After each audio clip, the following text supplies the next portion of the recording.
Hello everyone, hope you are doing great. So our today's topic is going to be on daily current affairs which is related to the 20th and 21st of January 2025 and इन दिनों हमारे जितने भी event हुए हैं main event हुए हैं उन सभी के बारे में हम बात करेंगे with the help of questions and answers and ये सारी चीज़ें हम डिटेल में जानेंगे एंड यहाँ पे आप जैसे देख ही सकते हैं कितने इंपॉर्टेंट इवेंट्स हुए हैं ओके एंड ये वीडियो आपके एग्जाम पर्सपेक्टिव से भी बहुत ही ज़्यादा इंपॉर्टेंट होने वाली है so without any further ado let's start with topic. So first question is, which state or union territory virgin coconut oil received a geographical indication recently? तो recently अभी ये जो virgin coconut oil है इसको geographical indication का tag दिया गया है.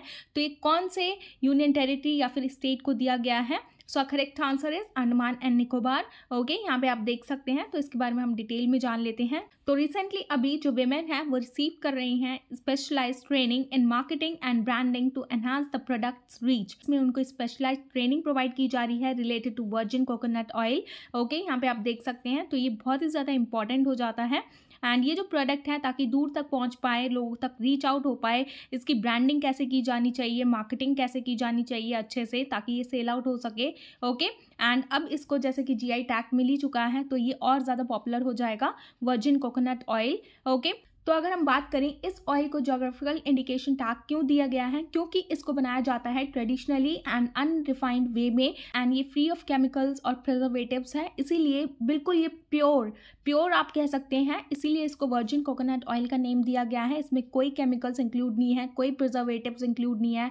ठीक है, इसको अनरिफाइंड वे में बनाया जाता है, मतलब कुछ भी रिफाइन नहीं किया जाता है. इसके जितने भी पोषक तत्व हैं इसी में ही रह जाते हैं अनरिफाइंड वे में. ओके, एंड इसका ये नेम क्यों रखा गया है वर्जिन कोकोनट ऑयल? तो ये जो वर्जिन है ये टर्म है जिसका सिंपली मीन्स है that the oil is generally unprocessed, मतलब इसको अनप्रोसेस्ड वे में बनाया जाता है, किसी भी तरीके से इसमें केमिकल यूज़ नहीं किया जाता है, पूरी तरीके से प्योर तरीके से इसको यूज़ किया जाता है, बनाया जाता है ट्रेडिशनल वे में.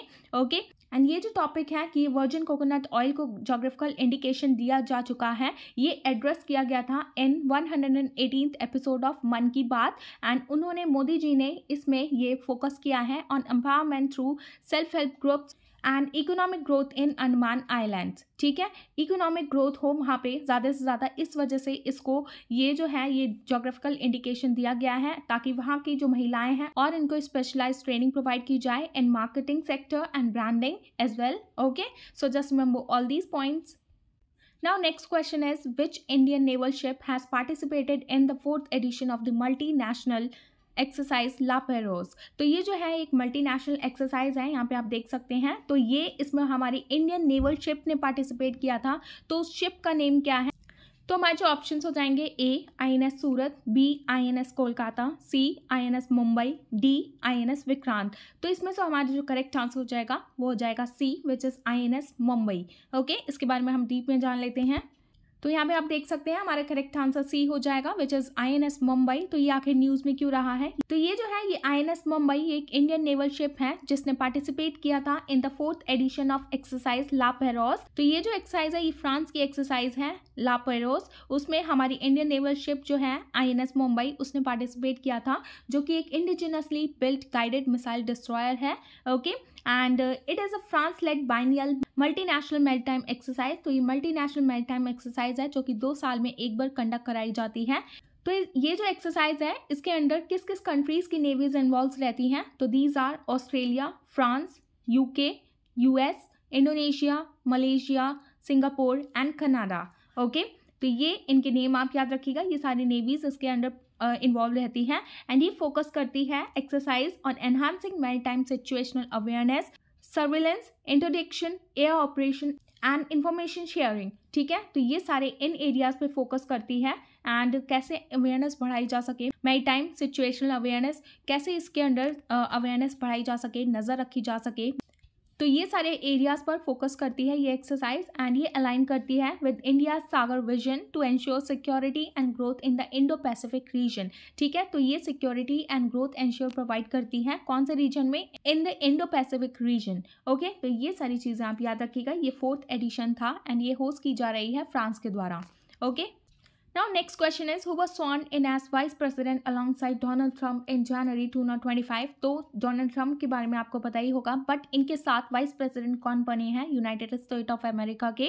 तो correct answer is JD Vance. Okay, तो जेडी वेंस है, इन्होंने शपथ ली है as the 50th Vice President of the United States at the US Capitol Rotunda in Washington DC। Okay, तो यहाँ पे इन्होंने ये ओथ ली थी एंड डोनाल्ड ट्रंप ने ओथ ली थी as the 47th President of United States on 28th January 2025। And यहाँ पे एक और इम्पॉर्टेंट चीज़ हाईलाइट हुई थी इस ओथ के दौरान। यहाँ पे आप देख सकते हैं, ये हमारे एक्सटर्नल मिनिस्टर हैं एस जयशंकर। तो यहाँ पे इनको बैठाया गया था first row at Donald Trump's inauguration as the 47th US President. तो यहाँ पे देख सकते हैं आप, डोनाल्ड ट्रम्प ओथ ले रहे हैं एंड फर्स्ट रो में हमारे जो एक्सटर्नल मिनिस्टर हैं एस जयशंकर, उनको बैठाया गया था। तो इससे ये दिखाता है कि हमारे इंडिया एंड USA के रिलेशनशिप आगे कैसे होने वाले हैं एंड कितने अच्छे से चीज़ें होती जाएंगी। यह आके एक साइन देता है कि आगे सारी चीज़ें अच्छी रहेंगी इंडिया के साथ। यहाँ पे आप देख सकते हैं फर्स्ट रो में, जबकि ये देखा जा रहा है कि जापानीज एंड ऑस्ट्रेलियन जो काउंटर पार्ट्स थे उनको थर्ड रो में बैठाया गया था। ओके, तो ये बहुत ही ज़्यादा इंपॉर्टेंट बात हो जाती है तो हमारे इंडिया के पर्सपेक्टिव से। ओके, तो ये सारी चीज़ें आप याद रखिएगा। इसके वाइस प्रेसिडेंट बने हैं जेडी वेंस, जो कि 50th वाइस प्रेसिडेंट है USA के। ओके, यहाँ पे आप इनकी पिक्चर देख सकते हैं। Now next question is, which state recently approved the manual for implementing the Uniform Civil Code which is abbreviated as UCC in January 2025? तो recently अभी किस स्टेट ने अप्रूवल दिया है for the uniform civil code का? तो हमारे options हो जाएंगे A Himachal Pradesh, B Uttarakhand, C Madhya Pradesh या फिर डी गुजरात। तो correct answer is B which is Uttarakhand. Uttarakhand ने अभी रिसेंटली अप्रूवल दिया है for the manual implementing the uniform civil code. इसके बारे में हम डिटेल में जान लेते हैं। तो यहाँ पे आप देख सकते हैं, रिसेंटली अभी उत्तराखंड स्टेट कैबिनेट ने ये अप्रूवल दिया है यूनिफॉर्म सिविल कोड का ऑन 20th January 2025 को, एंड ये मार्क करता है step towards the implementation. And इस अप्रूवल को किसने अनाउंस किया था? तो ये हो जाते हैं हमारे Pushkar Singh Dhami, who is the chief minister of Uttarakhand. यहाँ पे आप इनकी पिक्चर देख सकते हैं, इन्होंने ही अनाउंस किया था for the approval of UCC manual. And ये भी चीज़ आपको पता ही होनी चाहिए, ये जो यूनिफॉर्म सिविल कोड है ये कॉन्स्टिट्यूशनल प्रोविजन में कौन से आर्टिकल में आता है? तो it comes under the directive principle of state policy under the part 4 under article 44। ये प्रोवाइड करता है हमारे स्टेट के लिए कि ये सिक्योर करेगा हमारे सिटीजन के UCC को through out the territory of India. And ये हम जान लेते हैं what is the meaning of UCC। Detail में हम एक बार देख लेते हैं ताकि आपको सारी चीज़ें क्लियरली समझ में आ जाए डिटेल में। ओके, तो यहाँ पे आप देख सकते हैं ये जो UCC है विच सिंपली मीन्स, इसमें सारे सेक्शंस को, जितने भी सोसाइटी के सारे सेक्शंस हैं irrespective of their religion shall be treated equally. मतलब कि उनको इस कोड की वजह से उनको इक्वली ट्रीटमेंट दिया जाएगा according to a national civil code which shall be applicable to all uniformly. Okay, and ये लोग किस किस एरियाज में सबको जस्टिस प्रोवाइड करते हैं, इक्वालिटी प्रोवाइड करते हैं? तो ये फोकस करते हैं mainly marriage, divorce, maintenance, inheritance, adoption and succession of the property. अगर किसी भी इंडियन सिटीजन को इससे रिलेटेड कोई भी प्रॉब्लम हो, इन सब्जेक्ट से रिलेटेड, तो ये यूनिफॉर्म सिविल कोड में उनको ट्रीट करेगी इक्वली एंड उनको जस्टिस प्रोवाइड करेगा ये code. Okay, and what is the need for UCC? अगर हम बात करें यूनिफॉर्म सिविल कोड की, आखिर नीड है क्या, किस किस एरियाज में नीड है? सबसे पहले तो जेंडर इक्विटी में है, लॉज गवर्न किए जाते हैं related to marriage and divorce से, इससे रिलेटेड डिस्क्रिमिनेशन देखा जाता है अगेंस्ट वेमेन के, इसके अंडर ये लॉज बनाए गए हैं एंड प्रोवाइड किया गया है यूनिफॉर्म सिविल कोड ताकि सबको इक्वली ट्रीट किया जा सके। नेक्स्ट इज सोशल कोहेशन, मतलब कि रिलीजन एंड एथनिक डाइवर्सिटी में देखा जा सकता है इन इंडियाज लीगल सिस्टम में ये डिवीजन क्रिएट करता है। उन डिवीजन से बचने के लिए ये यूनिफॉर्म सिविल कोड लाया गया है। And the third one is reforming Indian society. हमारी इंडियन सोसाइटी को रिफॉर्म करने के लिए, जैसे कि काफ़ी superstitious and ultra conservative practices होती हैं, तो उसको रिफॉर्म करने के लिए हमारी इंडियन सोसाइटी को ये प्रिवेंट करेगा सारी चीज़ें यूनिफॉर्म सिविल कोड, एंड ये सोसाइटी में प्रिवेलेंट किया जाएगा in the name of faith and belief. Okay, इस वजह से यूनिफॉर्म सिविल कोड ये ज़रूरी हो जाता है, लोगों को इक्वली ट्रीट करें, सारी चीज़ें इक्वली जस्टिस प्रोवाइड किया जा सके सभी को इन सारे सब्जेक्ट से related. Okay, so just remember all these points. Now next question is, which government has recently signed memorandum of understanding with Iceland's work is consulting engineer for geothermal energy development? किस government ने sign किया है memorandum of understanding? तो correct answer is Uttarakhand. Uttarakhand government ने किसके साथ मिलकर ये साइन किया है? It's islands works consulting engineers. तो ये दोनों ने मिलकर ये साइन किया है for geothermal energy exploration and development in Dehradun. तो ये किस जगह पे ये डेवलपमेंट की जाएगी? तो ये की जाएगी देहरादून रीजन में, उत्तराखंड में। ओके, एंड ये जो कोलैबोरेशन है ये सपोर्ट करेगा बाय 3 यूनियन मिनिस्ट्रीज, जिसका एम रहेगा to achieve clean and renewable energy goals and ensure करेगा एनवायरमेंट सिक्योरिटी को भी। ओके, तो इसके अंदर टोटल कितने जियोथर्मल साइट्स को आइडेंटिफाई किया जाएगा? तो about 40 geothermal sites have been identified in Uttarakhand for potential development. Okay, पहले आइडेंटिफिकेशन की जाएगी, फिर पोटेंशियल डेवलपमेंट किया जाएगा। एंड ये जो साइन किया गया है मेमोरेंडम ऑफ अंडरस्टैंडिंग, ये किया गया है at the secretariat in the presence of chief minister of Uttarakhand Pushkar Singh Dhami and doctor Benedikt Hoskuldsson, जो कि एम्बेसडर हैं आइसलैंड के। इन दोनों ने ही मिलके, इन दोनों के ही प्रेजेंस में ये MOU साइन किया गया है। एंड हमारी गवर्नमेंट जो थी वो उत्तराखंड की गवर्नमेंट ने मिलके आइसलैंड के साथ साइन किया है। Okay, so just remember all these points.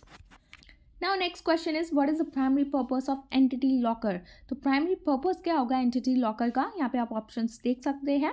सो हमारा जो करेक्ट आंसर हो जाएगा which is B, managing business and organizational documents. Okay, तो ये जो एंटिटी लॉकर है ये एक ऑथेंटिक प्लेटफॉर्म है to secure document storage and sharing. Okay, आगे हम डिटेल में जान लेते हैं। तो यहाँ पे आप देख सकते हैं हमारा करेक्ट आंसर बी है। तो ये एंटिटी लॉकर आखिर न्यूज़ में क्यों है, यहाँ पे आप देख लीजिए। तो ये जो है एंटिटी लॉकर को किसने मेनली डेवलप किया गया है, आपका मेन क्वेश्चन ये होना चाहिए। तो सबसे पहले हम ये जान लेते हैं। तो ये जो है नेशनल ई गवर्नेंस डिवीजन ने इसको डेवलप किया है किस मिनिस्ट्री के under? Under the ministry of electronics and information technology has develop this entity locker. And आपको कमेंट सेक्शन में बताना है who is the union minister of electronics and information technology. Okay, and इसको develop किया गया है by the national e governance division के द्वारा अंडर दिस मिनिस्ट्री। एंड ये जो गवर्नमेंट है ये लॉन्च कर रही है एक न्यू डिजिटल प्लेटफॉर्म को जिसका नेम है एंटिटी लॉकर। तो एक डिजिटल प्लेटफॉर्म रहेगा जिसके अंडर मैनेज कर सकते हैं एंड वेरीफाई कर सकते हैं किसी भी बिजनेस एंड ऑर्गेनाइजेशनल डॉक्यूमेंट्स को। ओके, एंड ये कवर करता है लार्ज ऑर्गेनाइजेशन को जो अपने इस डिजिटल प्लेटफॉर्म के अंदर मैनेज कर सकते हैं एंड वेरीफाई कर सकते हैं डॉक्यूमेंट्स को। तो ये कवर करता है large organizations, corporations, MSME and trust, startups and societies as well. Okay, तो इन सभी के डॉक्यूमेंट्स को ये मैनेज और वेरीफाई कर सकता है। ओके, एंड ये प्रोवाइड करता है total 10 GB of encrypted storage for the document management. तो ये भी पता होना चाहिए, आपसे स्टेटमेंट में देखिए पूछ लिया जा सकता है कि इसमें कितनी GB रहेगी फॉर स्टोरेज के लिए। तो 10 GB of encrypted storage for document management will provide in this entity locker. And ये इंश्योर करेगा to secure sharing of sensitive data with partners and stakeholders. Okay, तो इन दोनों के बीच ही बात रहेगी, इनके अंदर ये शेयरिंग की जा सकती है, सिक्योर शेयरिंग की जाएगी। ओके, सिक्योरिटी वगैरह सारी चीज़ें ऑन द पीक रहेंगी। ओके, तो ये सारी चीज़ें आप याद रखिएगा। सबसे मेनली बात है कि ये किसने डेवलप की है और कौन सी मिनिस्ट्री के अंडर डेवलप की गई है। Okay, so just remember all these points.